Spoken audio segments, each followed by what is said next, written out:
Julio Cortázar nació en Bruselas el 26 de agosto de 1914. Su padre era argentino con ascendencia vasca, mientras que su madre, también argentina, tenía ascendencia alemana y francesa. El padre era funcionario de la Embajada Argentina en Bélgica, de ahí que Cortázar naciera en dicho país, en plena Guerra Mundial. De hecho, según él mismo contó en una entrevista, el Kaiser y sus tropas tomaron Bélgica en los días de su nacimiento. Después de eso, él y sus padres se fueron a Suiza, luego a Barcelona y finalmente, cuando Julio tenía 4 años, regresaron a Argentina. 2 años después, cuando el futuro escritor tenía 6 años, su padre abandonó a la familia. Fue un niño enfermizo y por ello pasó mucho tiempo en cama, que dedicó mayormente a la lectura. Su obsesión con la literatura era tal que un médico le recomendó que leyera menos y que saliera a tomar el sol. Afortunadamente, no consiguieron que Julio se alejara de los libros. El propio Cortázar describió esa época de su vida con las siguientes palabras: demasiadas servidumbres, una sensibilidad excesiva, una tristeza frecuente, asma, brazos rotos, primeros amores desesperados.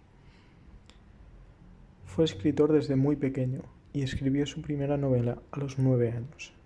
Algunas de sus influencias más claras fueron Poe, Verne y Victor Hugo. Por otra parte, era fan de las historias de vampiros, como por ejemplo las de Anne Rice. Y también, como curiosidad, le gustaban los dinosaurios. Aun de adulto, conservaba unos cuantos libros sobre estos animales. Cuando llegó el momento, Cortázar decidió estudiar filosofía, pero solo pudo hacerlo durante un año, ya que tuvo que abandonar la carrera debido a problemas económicos. Finalmente, siguió estudiando Magisterio en Letras y terminó sus estudios en 1935. En 1938 publicó bajo seudónimo Presencia, una colección de poemas simbolistas. También trabajó 5 años como docente, hasta 1946, que renunció en protesta contra la victoria de Perón en las elecciones de Argentina. A pesar de eso, Cortázar se mantuvo bastante apolítico hasta 1963, luego llegaremos ahí. En 1951 se fue a Francia gracias a una beca, donde se dedicó a traducir varias obras. Poco después fijó su residencia definitiva en París.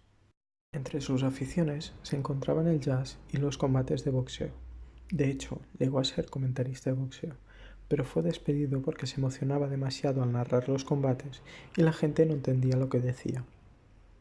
Según cuentan algunas personas que le conocieron, también le gustaba encerrarse en una habitación, una especie de cuarto de los juguetes en el que se dedicaba a jugar con los distintos objetos que allí guardaba y a tocar la trompeta.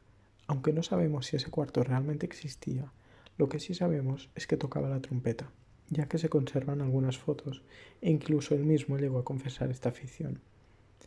Como curiosidad, aquellos que hayáis escuchado a Cortázar alguna vez en un audio o en un vídeo, os habréis dado cuenta de que no pronuncia correctamente la letra R. Ese rasgo es debido a que en su infancia hablaba francés y se le quedó esa forma de pronunciarla. Siguiendo con su carrera como escritor, en 1946 publicó el cuento Casa Tomada en la revista Los Anales de Buenos Aires, en aquel entonces dirigida por Borges. Pero ambos escritores apenas tuvieron contacto a lo largo de sus vidas, y es que a pesar de que a ambos les gustaba la obra del otro, eran distintos en muchos aspectos.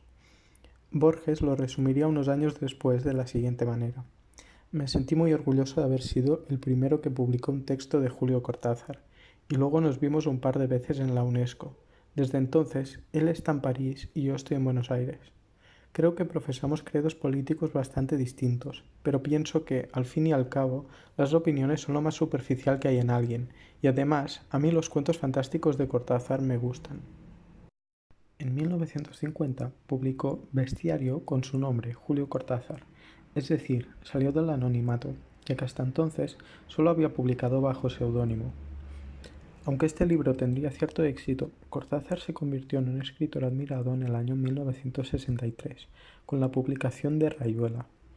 Esta novela, considerada su obra más destacable, está escrita en prosa poética y consta de una estructura bastante innovadora, puesto que se puede leer en el orden convencional o dando saltos por distintos capítulos, leyéndolos siguiendo otro orden completamente distinto. La obra de Cortázar se mueve entre lo real y lo fantástico, sondea las facetas enigmáticas de lo cotidiano, y se suele asociar con el existencialismo, el surrealismo y con el realismo mágico.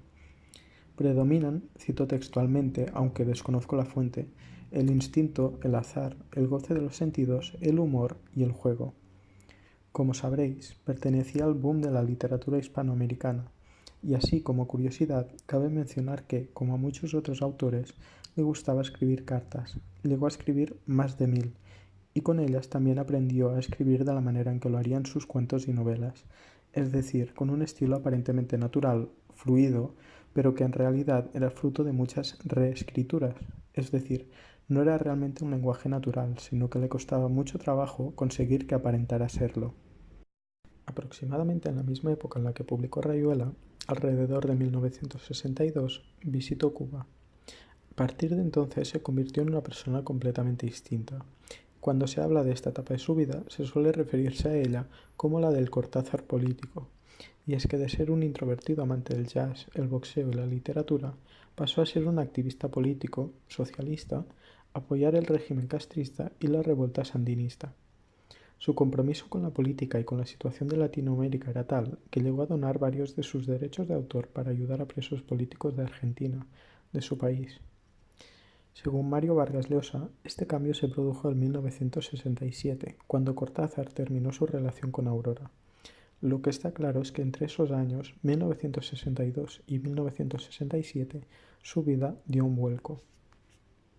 En 1983, cuando Argentina volvió a ser una democracia, Cortázar hizo un último viaje a su patria, tras lo cual regresó a París, donde murió el 12 de febrero de 1984, por leucemia.